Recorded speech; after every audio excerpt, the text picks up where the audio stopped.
ಎಲ್ಲಿಗೂ ನಮಸ್ಕಾರಗಳು. Welcome back to Sagar stories. ಮಗ ಜಸ್ಟ್ ಏನು ಬರ್ತಿದೆ ಅಪ್ಡೇಟು. IPL 2025ಗೆ BCCI ಹೊಸ ರೂಲ್ಗಳನ್ನ ತಗೊಂಬಂದೈತೆ ಗುರು. ರೀಸೆಂಟಾಗಿ ಸ್ವಲ್ಪ ರೂಲ್ಗಳನ್ನ ತಗೊಂಬಂದಿತ್ತು. ಅದು ಇದು ಅಂತ ನಾನು ಎಕ್ಸ್ಪ್ಲೈನ್ ಮಾಡಿದ್ದೆ ನಿಮಗೆ. ಅದು ಚಿಕ್ಕ ಮ್ಯಾಟ್ರ್ ಆಗಿತ್ತು. ಅವೇನಂತ ರೂಲ್ ತೊಗೊಂಬಂದಿರು ಓಕೆ, ತೊಗೊಂಬಂದಿಲ್ಲ ಅಂದರೂ ಓಕೆ ಅನ್ನೋ ಥರ ಇತ್ತು. ಬಟ್ ಇವಾಗೇನು ತೊಗೊಂಬಂದಿದ್ರೆ ಇದು ಇಂಪ್ಯಾಕ್ಟ್ ಆಗುವಂಥ ರೂಲು. ಇದು ಸೀರಿಯಸ್ ರೂಲ್ಗಳು ಮಗ. 2 ರೂಲ್ನ ತಗೊಂಬಂದಿದ್ದಾರೆ BCCI ಅವರು. ಮೊದಲನೇ ರೂಲ್ ಏನು ಅಂತಂದರೆ ಸ್ಟನ್ ಆಗೋಗ್ಬಿಡ್ತೀರಾ ಕೇಳಿದ್ರಿ ಅಂತಂದರೆ, ಇದು ಕ್ರಿಕೆಟಲ್ಲಿ ಮತ್ತೆ ಆಗುತ್ತಾ ಆಗಲ್ವಾ ಅನ್ನೋ ಥರನೇ ಇತ್ತು. ಮತ್ತೆ ಇದನ್ನು ರಿವೋಕ್ ಮಾಡಿದ್ದಾರೆ, ತಗೊಂಬಂದಿದ್ದಾರೆ.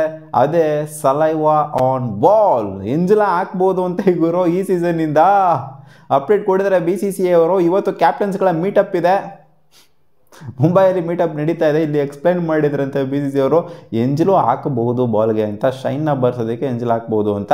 ರೀಸೆಂಟಾಗೆ ಚಾಂಪಿಯನ್ಸ್ ಟ್ರೋಫಿ ಆಗ್ತಾ ಇದ್ದಂಗೆ ಮೊಹಮ್ಮದ್ ಶಮಿ ಒಂದು ಸ್ಟೇಟ್ಮೆಂಟ್ ಆಗಿ ಕೊಟ್ಟಿದ್ರು, ಎಂಜಲ್ ಹಾಕೋದಕ್ಕೆ ಬಿಡಬೇಕು. ಕೋವಿಡ್ ಬಂದಿದ್ದರಿಂದ ಆ ಟೈಮಲ್ಲಿ ICC ಅವರು ಅದನ್ನು ಬ್ಯಾನ್ ಮಾಡಿದ್ರು. ವೈರಸ್ ಸ್ಪ್ರೆಡ್ ಆಗುತ್ತೆ ಅಂತ, ಎಂಜಲೆಲ್ಲ ಹಾಕ್ಬಿಟ್ಟು ತಿಕ್ತು ಅಂತಂದರೆ ಬಾಲ್ಗೆ. ಅಲ್ಲಿವರೆಗೂ ಕೂಡ ಅಲೋ ಇತ್ತು. ಸೊ ಅದಾದಮೇಲೆ ಬೇಡ ಅಂತ ಬಿಟ್ಬಿಟ್ರು. ಕೋವಿಡ್ ಹೋದ್ರೂ ಕೂಡ ಇವಾಗ ICC ಅವರು ಅಂತ ಅದನ್ನು ಅಲೋ ಮಾಡಿಲ್ಲ. ICC ಅದೇ ಕಂಟಿನ್ಯೂ ಆಗ್ತಿದೆ. ಬಟ್ IPL ಏನು ICC ಅಂಡ್ರಲ್ಲಿ ಏನು ಬರಲ್ಲ, BCCI ಅಂಡ್ರ್ ಬರುತ್ತೆ. BCCI ಈ ರೂಲ್ನ ತೊಗೊಂಬಂದಿರೋದು. BCCI ಹೇಳುತ್ತೆ ಎಂಜಲ್ ಹಾಕ್ಬಿಟ್ಟು ತಿಕ್ಬೋದು ಇನ್ಮೇಲೆ ಬಾಲ್ಗೆ ಅಂತ. ಸೊ ಶೈನ್, ಅದೇ ಶಮಿ ಅವ್ರು ಹೇಳಿದ್ದೇನು ಅಂತಂದರೆ, ಶೈನ್ ಬರ್ಸ್ಬೇಕು, ನಾವು ಸ್ವಿಂಗ್ ಮಾಡಬೇಕು ಅಂದರೆ ಎಂಜಲ್ ಹಾಕಿದ್ರೆ ಯೂಸ್ ಆಗುತ್ತೆ, ರಿವರ್ಸ್ ಆಗಬೇಕು ಅಂತಂದರೆ ಎಂಜಲ್ ಹಾಕಿದ್ರೆ ಯೂಸ್ ಆಗುತ್ತೆ ಅಂತ ಹೇಳಿದರು. ಸೊ ಅದನ್ನ ಸೀರಿಯಸ್ ಆಗಿ ತಗೊಂಡ್ರು ಅಂತ, ಶಮಿ ಅವ್ರ ಮಾತನ್ನೇ ಸೀರಿಯಸ್ ಆಗಿ ತಗೊಂಡ್ರು ಅಂತಲ್ಲ. ಸೊ ಇಲ್ಲಿ BCCI ಅವರಿಂದನೇ ಗ್ರೀನ್ ಸಿಗ್ನಲ್ ಬಂತು ಅಂತಂದರೆ ICCನೂ ಕೂಡ ರಿವೋಕ್ ಮಾಡ್ಬೋದು ಅಂತ ಇರಬಹುದು ಅಂತ ಕಾಣಿಸ್ತಾ ಇದೆ. ಬೌಲರ್ಸ್ಗಳಿಗೆ ಸ್ವಲ್ಪ ಈಸಿ ಆಗುತ್ತೆ ಅಂತ ಅನ್ನಿಸ್ತಾ ಇದೆ ಎಂಜಲ್ ಹಾಕೋದ್ರಿಂದ. ಬೌಲರ್ಸ್ಗಳಿಗೆ ಸಿಕ್ಕಾಪಟ್ಟೆ ತೊಂದರೆ ಆಗೋಗ್ಬಿಟ್ಟಿತ್ತು. IPL ಅಂತ ಬಂದಾಗ ಇಟ್ಟಾಡ್ಸ್ಕೊಂಡು ವಾಂಚವ್ರು ಎಲ್ಲರೂ. ಇವಾಗ ಬೌಲರ್ಸ್ಗಳ ಫ್ರೆಂಡ್ಲಿ ಇರೋಂಥ ರೂಲನ್ನೇ ಮಾಡಿರೋದು. 2 ರೂಲ್ ಏನು ಮಾಡಿದೆ. ಈ ಮೊದಲನೇ ರೂಲು ಬೌಲರ್ಸ್ಗಳ ಫ್ರೆಂಡ್ಲಿ ಇರೋವಂಥದ್ದೇನೆ, ಸೆಕೆಂಡ್ ರೂಲ್ ಕೂಡ ಬೌಲರ್ಸ್ಗಳ ಫ್ರೆಂಡ್ಲಿ ಇರೋವಂಥದ್ದೇನೆ. ಸೆಕೆಂಡ್ ರೂಲ್ ಏನಮ್ಮ ಅಂತಂದರೆ, ಡ್ಯೂ ಫ್ಯಾಕ್ಟರ್ನ ತಡೆಗಟ್ಟೋದಕ್ಕಾಗಿ ಸೆಕೆಂಡ್ ಇನ್ನಿಂಗ್ಸಲ್ಲಿ, 2 ಇನ್ನಿಂಗ್ಸ್ ಅಲ್ಲ, ಸೆಕೆಂಡ್ ಇನ್ನಿಂಗ್ಸಲ್ಲಿ 11 ಓವರ್ ಆದಾದ್ಮೇಲೆ ಸೆಕೆಂಡ್ ನ್ಯೂ ಬಾಲ್ನ ಟೀಮ್ಗೆ ಕೊಡ್ತಾರಂತೆ ಮಗ. ಸೆಕೆಂಡ್ ನ್ಯೂ ಬಾಲು ಡ್ಯೂ ಫ್ಯಾಕ್ಟರ್ನ ತಡೆಗಟ್ಟೋದಕ್ಕೆ. ಡ್ಯೂ ಅಂತಂದರೆ ಗೊತ್ತು, ಮಂಜು ಹಿಮ ಎಲ್ಲ ಬಿದ್ದಿರುತ್ತಲ್ಲ, ಅದರಿಂದ ಬಾಲು ಸಿಕ್ಕಾಪಟ್ಟೆ ವೆಟ್ಟಾಗಿ ಹೋಗ್ಬಿಟ್ಟಿರುತ್ತೆ. ಬೌಲರ್ಸ್ಗಳು ಗ್ರಿಪ್ ಮಾಡೋಕ್ಕೆ ಸರಿಯಾಗಿ ಆಗ್ತಾ ಇರಲ್ಲ. ಸ್ವಿಂಗು ಸೀಮ್ ಅಂತೂ ಕೇಳಂಗೇನೆಲ್ಲ, ಕಳೆದೇ ಹೋಗ್ಬಿಟ್ಟಿರುತ್ತೆ ಬಾಲು. ಬ್ಯಾಟರ್ಸ್ಗಳು ಹಾಕೊಂಡು ನಾಯಿ ಹೊಡೆದಂಗೆ ಹೊಡಿತಾ ಇರ್ತಾರೆ, ಹುಚ್ಚನಾಗಿ ಹೊಡೆದಂಗೆ ಹೊಡಿತಾ ಇರ್ತಾರೆ. ಇಲ್ಲಿ ಟಾಸ್ ಗೆದ್ರು ನಾವು ಚೇಸ್ ಮಾಡ್ತೀವಿ ಅಂತ ಡ್ಯೂ ಬರುವಂಥ ಗ್ರೌಂಡ್ಗಳಲ್ಲಿ ಆಲ್ಮೋಸ್ಟ್ ಎಲ್ಲ ಗ್ರೌಂಡಲ್ಲಿ ಕೂಡ ಡ್ಯೂ ಬರುತ್ತೆ. ಒಂದೊಂದು ಸ್ಟೇಡಿಯಮಲ್ಲಂತೂ ಕೇಳಂಗೇ ಇಲ್ಲ, ಹಂಗೆ ಮುಖ ತೊಳ್ಕೊಬೋದು, ಹಂಗೆ ಬಂದಿರುತ್ತೆ ಡ್ಯೂ. ಅಂಥ ಟೈಮಲ್ಲಿ ಬೌಲರ್ಸ್ಗಳು ಗ್ರಿಪ್ ಮಾಡೋದಕ್ಕೆ ಆಗ್ತಾ ಇರಲ್ಲ ಬಾಲ್ನ. ಸೊ ಇಲ್ಲಿ ಅಡ್ವಾಂಟೇಜ್ ಆಗಬಾರ್ದು, ಒನ್ ಸೈಡೆಡ್ ಆಗಬಾರ್ದು. ಟಾಸ್ ಗೆದ್ರು ನಾವು ಬೌಲಿಂಗ್ ಮಾಡ್ತೀವಿ ಅಂತ ಅಂದ್ಬಿಟ್ರೆ ಅದು ಒನ್ ಸೈಡೆಡ್ ಆಗೋಗ್ಬಿಡುತ್ತೆ ಅಂಥ ವೆನ್ಯೂಗಳಲ್ಲಿ ಮಾತ್ರ ಅಂತಲ್ಲ ಪ್ರಿಸೈಸ್ ಆಗಿ ಹೇಳಿರುವಂಥದ್ದು. ಸೊ ಇದು ಅಂಪೈರ್ಸ್ಗಳಿಗೆ ಬಿಡ್ತಾರಂತೆ. ಏನು ಎಲ್ಲ ಮ್ಯಾಚಲ್ಲೂ ಕೊಡಲೇಬೇಕು ಅಂತ ಏನಿಲ್ಲ.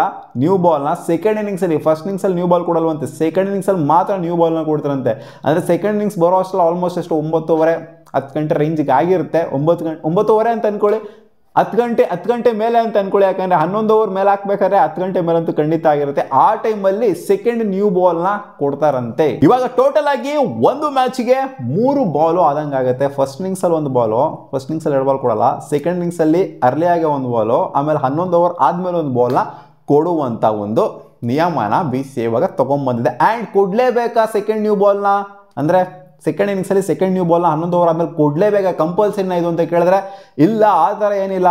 ಅಂಪೈರ್ಗಳಿಗೆ ಬಿಟ್ಟಿದ್ದಾರಂತೆ. ಇದು ಡ್ಯೂ ಫ್ಯಾಕ್ಟರ್ ಜಾಸ್ತಿ ಇದೆಯಾ ಕಮ್ಮಿ ಇದೆಯಾ ಅದನ್ನು ನೋಡಿಕೊಂಡು ಸೆಕೆಂಡ್ ನ್ಯೂ ಬಾಲ್ನ ನೀವು ಕೊಡಬೇಕು. ಡ್ಯೂ ಫ್ಯಾಕ್ಟರ್ ಇಲ್ಲವೇ ಇಲ್ಲ ಅಂತಂದರೆ, ಮಂಜು ಹಿಮ ಏನು ಬಿದ್ದೇ ಇಲ್ಲ ಅಂತಂದರೆ ಅದೇ ಬಾಲಲ್ಲಿ ನೀವು ಆಡಿಸ್ಬೇಕು ಸೆಕೆಂಡ್ ಇನ್ನಿಂಗ್ಸ್ನ.